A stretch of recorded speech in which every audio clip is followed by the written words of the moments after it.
My name is Claire Mitchell. I am 30 years old, and I make a living predicting worst-case scenarios for a fintech company in Denver. But nothing in my job ever prepared me for the 10-second voicemail that blew up my family. It came in on a Tuesday afternoon, right between a risk report and a cold cup of coffee. I tapped play and heard my mom's voice, flat and businesslike, as if she were canceling a subscription, not her daughter. "You're out. Don't come back. We're moving on without you." No explanation, no emotion, just a verdict. For a second I just stared at my phone, feeling my heartbeat in my ears. Then the part of my brain that spends all day locking down other people's money quietly kicked in. I didn't call back. I didn't argue. I typed one simple text. Okay. Then I moved on first. I logged into the family LLC I had built from scratch, the one holding our rental properties and the new triplex we were about to close on, and I locked every permission that had my name on it. No more deals signed with my credit. No more transfers without my approval. Then I called the real estate agent and pulled myself out of the house deal they were counting on. House deal? Cancelled. Finally, I froze the retirement account structure I had set up for them so nothing could be changed or drained behind my back. By the time my coffee was finished, so was every easy road they thought they had through me. I figured that would be the end of it. Instead, by the next morning, my phone showed 46 missed calls and a voicemail from their lawyer saying, "We have a serious problem." I actually laughed when I heard it and typed my reply, because they had no idea the problem wasn't me being gone, it was what I took with me.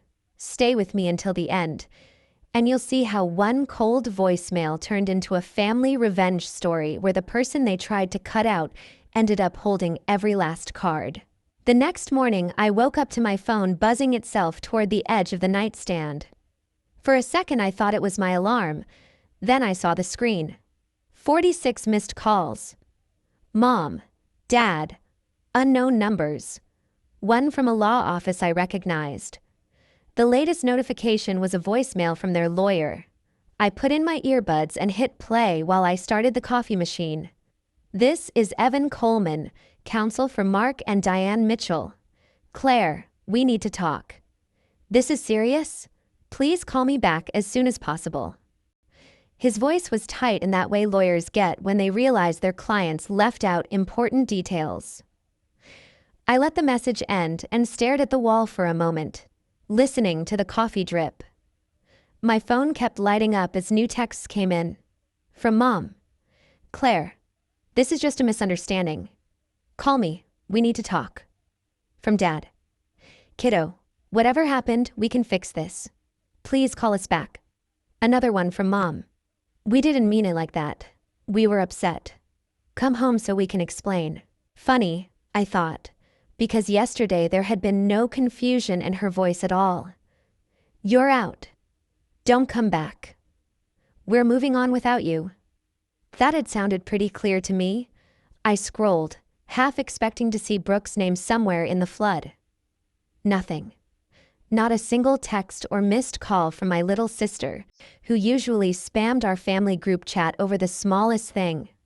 For someone who loved attention, she was very quiet now. While the coffee finished, I opened the building security app and pulled up the camera feed for our front entrance, almost on autopilot. The screen showed a clip from earlier that morning. My dad standing outside the glass door of my apartment building, hands shoved deep into his jacket pockets, looking up at the second floor where my unit was.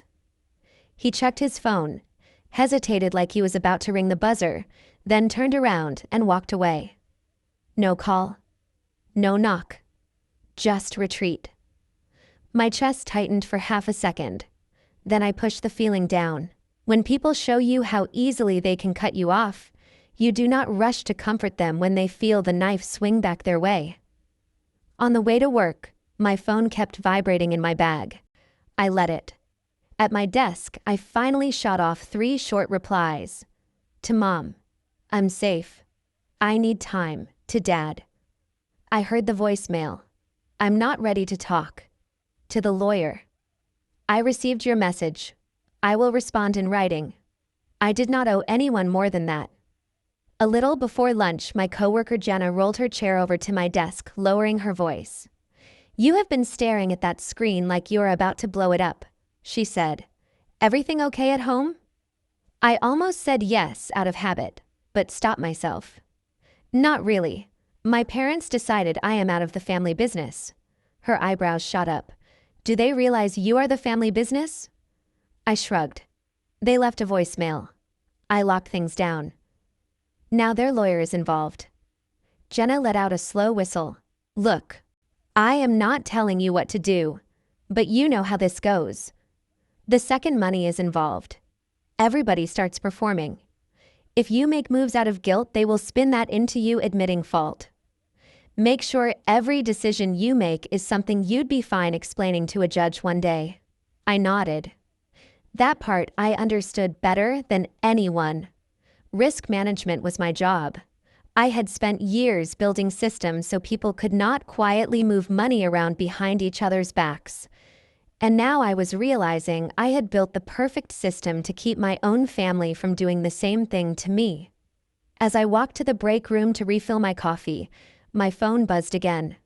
A new text from an unknown number. Heard you pulled out of the triplex because you're overwhelmed. You okay? It was a cousin on my dad's side. Overwhelmed? That was definitely not my word. It sounded like something Brooke would say, while blinking back fake tears. The pieces started to line up in my head. The timing of her losing her marketing job, the way she'd started throwing around phrases like streamline the LLC and free up equity at Sunday dinners, as if she had ever cared about spreadsheets before. The fact that she was the only one quiet now, like a puppeteer who had already pulled the strings and was waiting off stage to see the outcome. I stared at my phone and felt the first clean edge of anger, sharp and cold, slide into place.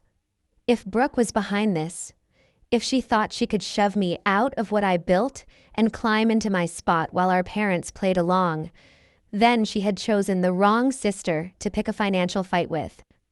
2 days later, I tried to pretend life was normal by doing something painfully ordinary.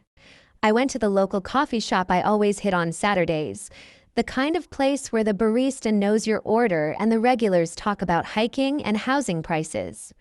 I had just picked up my latte when I heard someone call my name. Claire. Hey. I turned and saw Tom Reynolds, one of my dad's old buddies from the garage he used to work at. He clapped me on the shoulder like nothing was wrong. Heard about the triplex? He said, lowering his voice like he was about to share a secret. Tough stuff. I frowned. What about it? He winced. Just what your mom and Brooke were saying in the family group chat. That you pulled out because work pressure got to you. That you were overwhelmed and it was not a good time for you mentally. He said mentally the way people do when they are afraid to say breakdown. I felt my jaw tighten. Overwhelmed. There it was again. I forced a smile so tight it felt like it might crack. Yeah, well, you know how rumors travel, I said. Tom patted my arm, told me to take care of myself, and wandered off to the sugar station. I walked out of the shop before my face showed what I was really feeling. Outside, in the cold Denver air, I pulled out my phone and scrolled back through my messages. Not one call from Brooke, not one text. But somehow she was comfortable telling extended family that I was too unstable to handle a house deal I had practically engineered. That was not just gossip. That was groundwork. Sitting in my car, I opened my contacts and tapped a name I had not used in months. Daniel Hayes, the financial advisor who had helped me set up the original structure for our family LLC before my parents, under Brooke's influence, switched to someone newer and flashier. Daniel picked up on the second ring. Claire. This is a surprise, he said, still keeping everyone out of trouble. Working on it, I said. I have a question. Has anyone tried to change ownership percentages in Mitchell Holdings LLC recently? There was a pause, the kind where you can hear someone sit up straighter. I've seen some draft documents float by, he said slowly. Your mom mentioned a new advisor, asked a few hypotheticals. But I saw references to adding another family member as a managing member, and your signature line was blank. It looked messy, so I told her nothing could move without you. My grip tightened on the steering wheel. Another family member. Brooke. Of course. Did any of it go through? I asked. No, he said. The paperwork was incomplete and, frankly, questionable. But Claire, if someone is trying to backdoor their way into control of your LLC, you need to get ahead of it. I thanked him, hung up, and stared at the dashboard for a long moment. I thought about the voicemail telling me I was out. I thought about Tom parroting the word overwhelmed. I thought about my mom suddenly wanting a new advisor right after Brooke lost her job. This was not random. This was a plan with a shaky legal backbone and a lot of emotional manipulation on top. A new notification popped up while I sat there. From Brooke. Finally. What do you think you're doing, Claire? Pulling out of the house deal? Freaking everyone out? Locking down accounts? This is a mess and you are making it worse. For a second my fingers hovered over the keyboard. I almost unleashed everything boiling in my head. Instead, I deleted the reply draft and opened my email. First, I wrote to the real estate agent. Per our conversation, please consider this written confirmation that I have withdrawn from the Mitchell triplex purchase as a borrower and primary qualifier. Any further representation that I am participating in this transaction is inaccurate and unauthorized. Then I asked for a formal cancellation notice to be sent to my parents, copying their lawyer. Next, I opened a new message, this time addressed to Brooke, but written like any other risk escalation I would send at work. Brooke, this email serves as formal notice that any attempt to alter ownership, signature authority, or financial structure related to Mitchell Holdings LLC, its associated properties, or retirement accounts without my written consent is unauthorized and may constitute fraud. Do not sign my name. Do not imply my approval. Any such action will be documented and shared with legal counsel. Claire. No yelling, no name-calling, just facts and consequences. I sent it, then turned my phone face down on the passenger seat. By the time I drove home, my call log showed 6 more attempts from Mom, 3 from Dad, none from Brooke. At my apartment, I opened my laptop and started a new folder labeled Family Risk File. I dragged in screenshots of texts, the lawyer's voicemail, Daniel's notes, the email I just sent. Every move, every lie, every attempt to paint me as unstable was going in there. Because if Brooke was building a story where I was the problem, where I was the weak link to be cut out so she could slide in, then I was going to build a better story, one backed by timestamps and evidence. And I could not help wondering as I watched the files pile up on my screen, how many families blow up like this because one person values the truth less than the role of victim they have been rehearsing their whole life. 3 days later, an unknown number flashed on my screen in the middle of a spreadsheet. I almost let it go to voicemail until I saw the firm name. This is Claire. Hi Claire, this is Jason Liu, your parents' new financial advisor, he said. I just need to go over some discrepancies in the Mitchell retirement structure. That word made me sit up. He explained he'd been reviewing the LLC and retirement accounts and had seen draft forms adding Brooke as a co-trustee or managing member, with my name referenced as approving changes but no actual signature from me. To be clear, Jason, I have not approved anything, I said. I haven't signed a thing since the day Daniel and I set it up. Jason sighed. I figured. Your family is under the impression you stepped away, and that these changes are what you want. The word overwhelmed came up. From a compliance standpoint, I needed your confirmation. Treat every request as unauthorized unless you see my live signature, I told him. If someone claims otherwise, ask for written proof. You won't get any. After we hung up, my cousin Megan called. "Are you okay?" she blurted. "Because the way Brooke has been talking, it sounds like you are falling apart." I asked what exactly Brooke was saying. That you pulled out of the triplex because of anxiety? That you hoard control of the LLC? That you threatened to cut mom and dad off financially? Megan said. Now she's posting about abusive power in families. None of that is true, I said. Megan lowered her voice. I didn't think so. It doesn't match the Claire who paid for their roof. I just wanted you to know what was being said. Thanks. Screenshot if you feel like it. Otherwise, don't feed her audience. We hung up.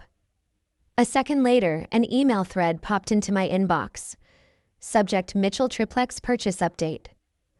It was from our agent Susan, with my parents, Brooke and Evan, the lawyer, on copy. Quoted under her reply was Brooke's message. Susan, as we discussed, Claire has pulled out due to personal mental health struggles. We need to move forward without her. Please respect her limitations, Brooke had written, sounding so caring it made my skin crawl. Susan's actual reply was crisp. Thank you, Brooke. For liability, I'll need written confirmation directly from Claire and will pause the file for now. I started typing before the anger softened. Hi, Susan, I wrote. Attached is my written withdrawal from 2 days ago and the pre-approval docs. I am not exiting due to mental health struggles. I am withdrawing because I no longer consent to my name, credit, or income being used under the current family circumstances. Any other description of my decision is inaccurate. Thanks for pausing the file. Claire. I copied Evan and Jason, attached everything proving I'd been the driver from day one. Susan replied quickly to the smaller group. Understood. I will ignore Brooke's prior message and only act on instructions that come from you. A quiet email followed from Evan. Received. We should talk about next steps. That night, there was an envelope taped to my apartment door with my mom's handwriting. Inside, on lined paper, she'd written, "We love you. We were emotional. Please call us so we can fix this before it goes too far. Love, Mom." For a second, my chest hurt. I could picture her at the kitchen table while Brooke paced and cried, arranging the story.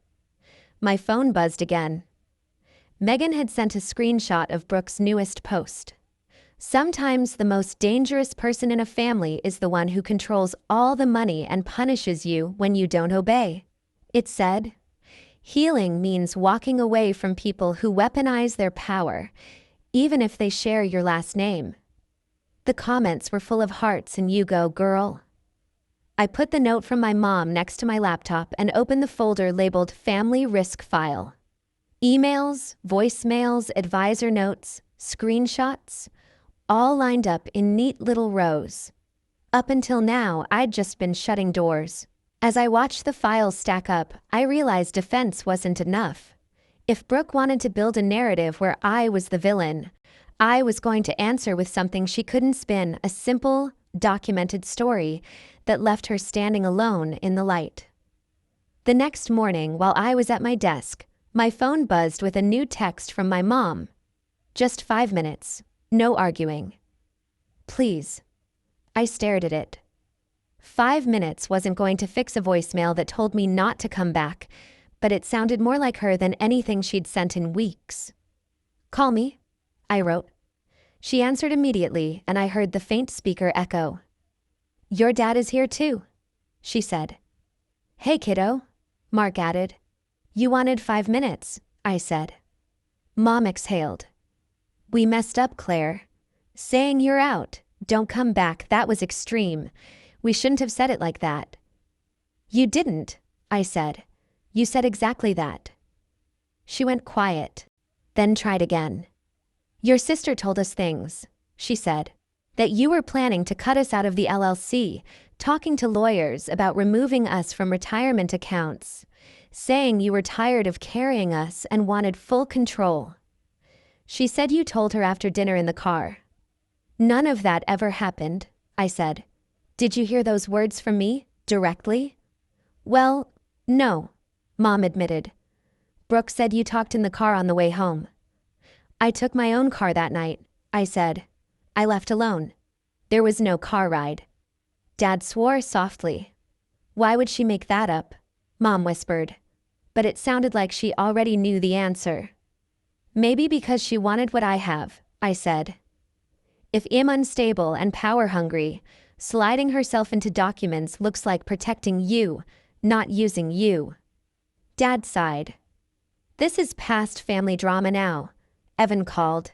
Jason called you. Susan paused the house. I know, I said. That's why I'm done with whispers. We're going to sit down, all four of us, in the same room. No speakerphone, no vague posts. I'll bring documents. You bring everything Brooke told you. Then we see what survives. Do we have to involve lawyers? Mom asked. They're already involved, I said. The question is whether they see Brooke's story first or the evidence. When? Dad asked. Tomorrow, 6, at the house, I said.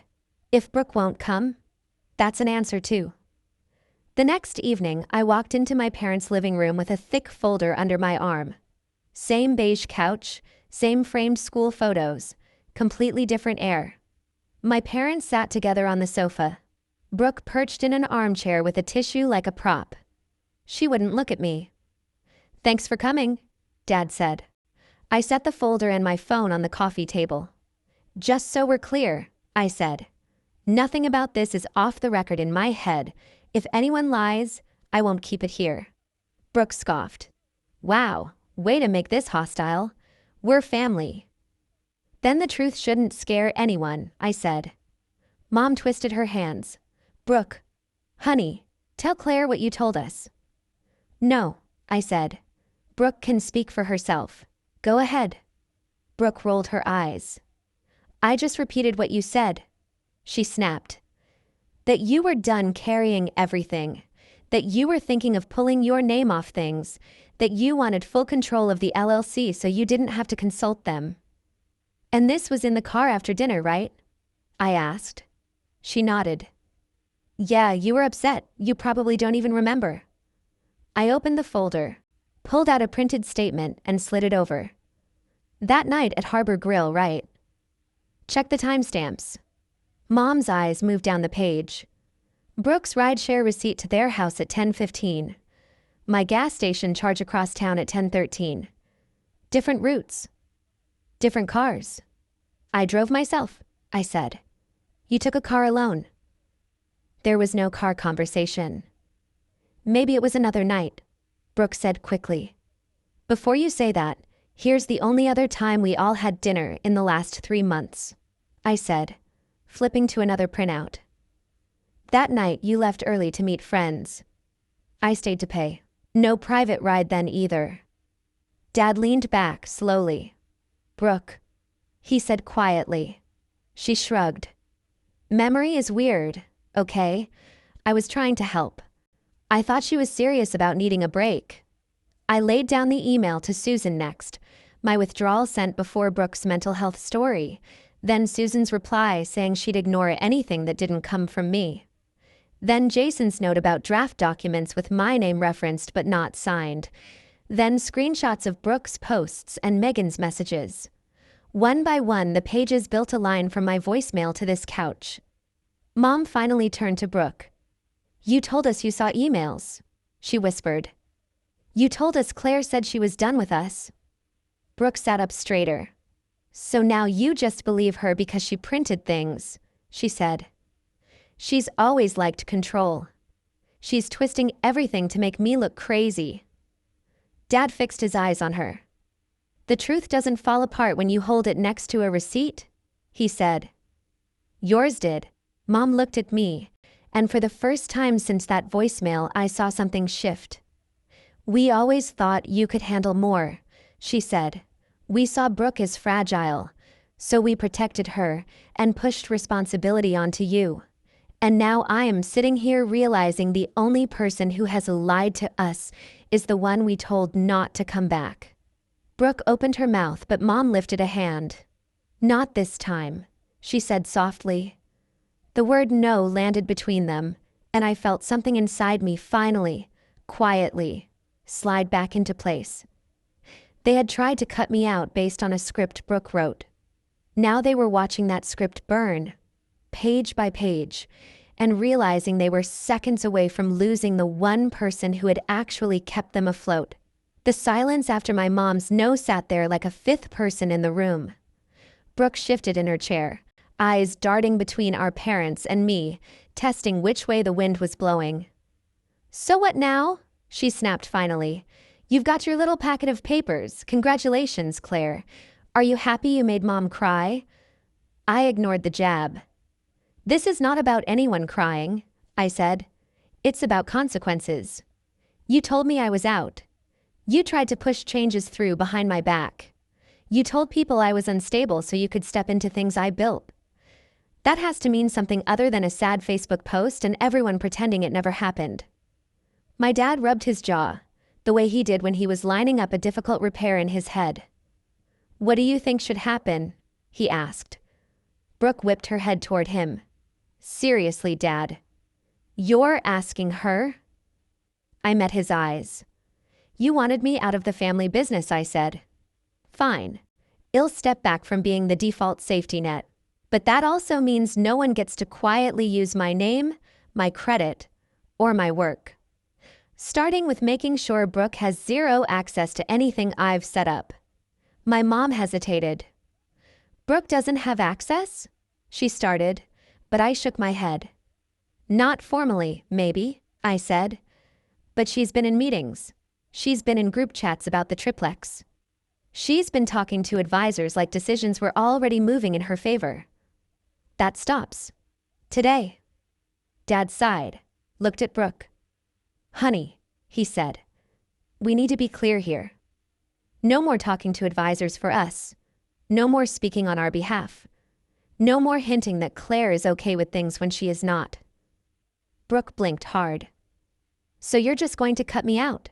she said, voice going high and thin. "After everything I have done for you." "What exactly is that?" I asked, unable to stop myself. "The Instagram story about being raised by wolves in the suburbs? Or the half-baked business plans you wanted me to fund?" Mom flinched but didn't scold me this time. "Mark," she said quietly, "maybe we should make it official. No additional beneficiaries. No shared accounts. No promises we can't keep. We've been saying for years we'd help Brooke start something. Pay off this card. Co-sign that loan. All it has done is make her think she is entitled to money that isn't there until Claire builds it." I looked at her, surprised at how blunt she was being. Diane turned to me.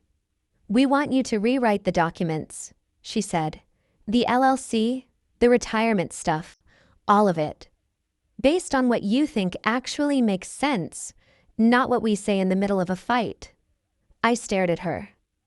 "You're asking me to take control again after you just told me to get out?" I said slowly. She nodded, eyes wet. "I'm asking you to do what you have been doing this whole time," she said. "Only this time with us admitting you know more than we do." Brooke let out a harsh laugh. "Unbelievable. You are handing her everything. You're punishing me because I told the truth about how she treats us." Dad looked at her steadily. "The truth would have held up against a gas receipt," he said. "Yours didn't. That is the difference." For the first time since Id walked in, Brooke looked genuinely shaken. Her eyes flicked to me, searching for some old version of me who might offer a lifeline. I didn't. Mark took a breath. "Here's what we're going to do," he said, falling into the firm tone he used to use at the shop.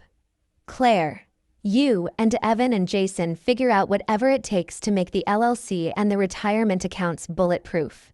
You and I remain the only managing members. Your mom is a beneficiary. Brooke is not in any position of control anywhere. If we help her, it will be from our own pockets, not by opening back doors into what you built." Brooke sat forward. "You can't just erase me like that," she said. "I'm your daughter too." My mom winced. "We are not erasing you," she said. We're stopping pretending money we don't have is going to fall from the sky because we put your name on something Claire made. If we ever help you, it will be because you have a real plan, and we can actually afford it. Not because we feel guilty." Brooke switched tactics so fast it made my head spin.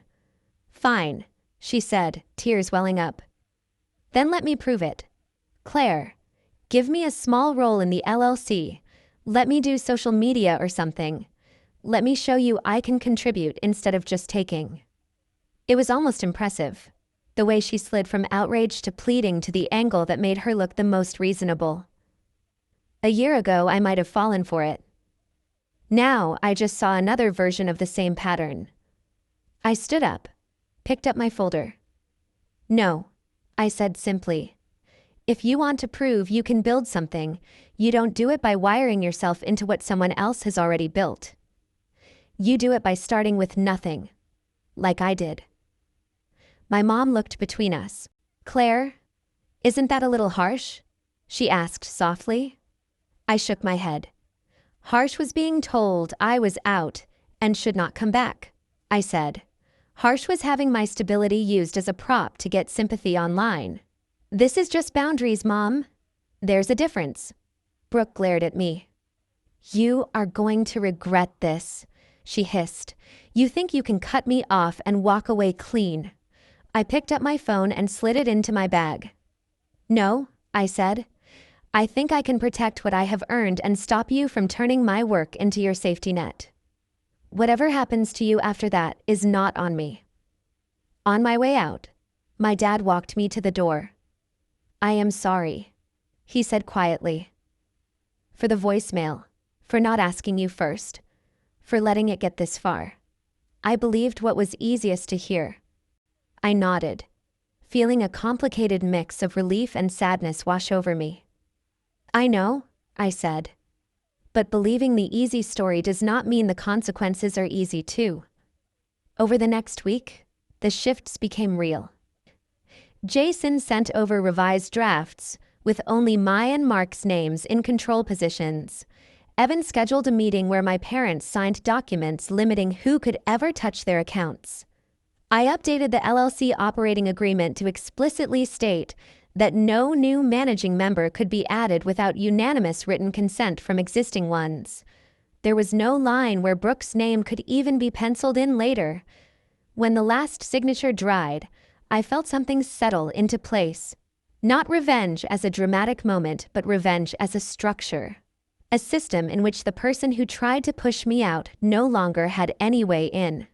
A few days after that, Brooke showed up at my office unannounced, eyes big and red, asking the receptionist for me. She was holding a binder, the kind you bring to pitch a project. I met her in the lobby, arms crossed. "I have a business plan," she said, thrusting the binder toward me. "Events, brand partnerships, influencer collaborations.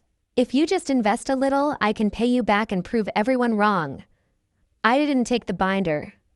"Start it without me," I said. "If it works, you won't need my money. If it doesn't, you'll know why I said no." Her face crumpled, anger and panic fighting for space. "You are really not going to help me," she whispered. "Not after everything." I thought of Daniel's warning, Jason's caution, Megan's screenshots, my mom's note, my dad's quiet apology, that voicemail that started all of this. "I'm done helping people set themselves on fire with my gasoline," I said. Then I turned and walked back through the secured door to my floor, leaving her and her binder and all of her almosts on the other side.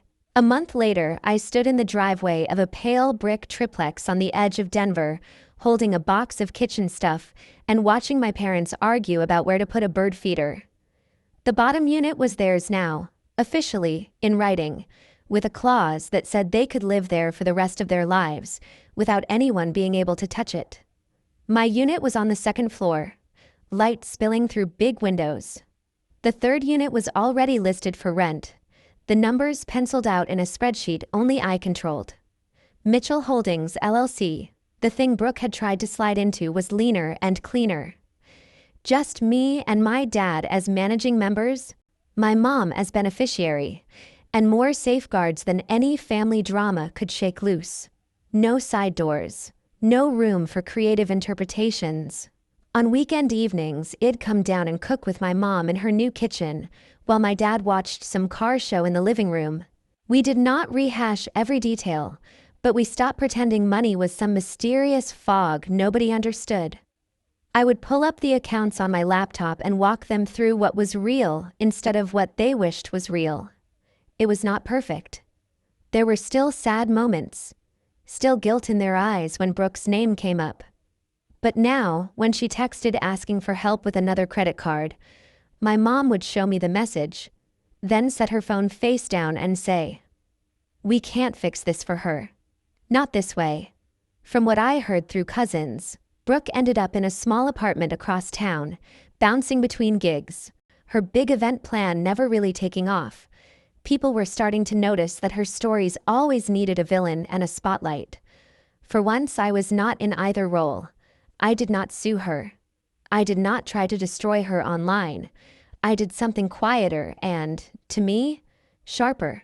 I removed the leverage she thought she had and let her sit with a life that was hers alone, not propped up by my work.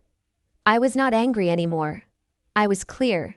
Clear that trust without boundaries is just an invitation for the wrong person to move in and rearrange everything. Clear that being the strong one in a family does not mean letting people weaponize your strength against you.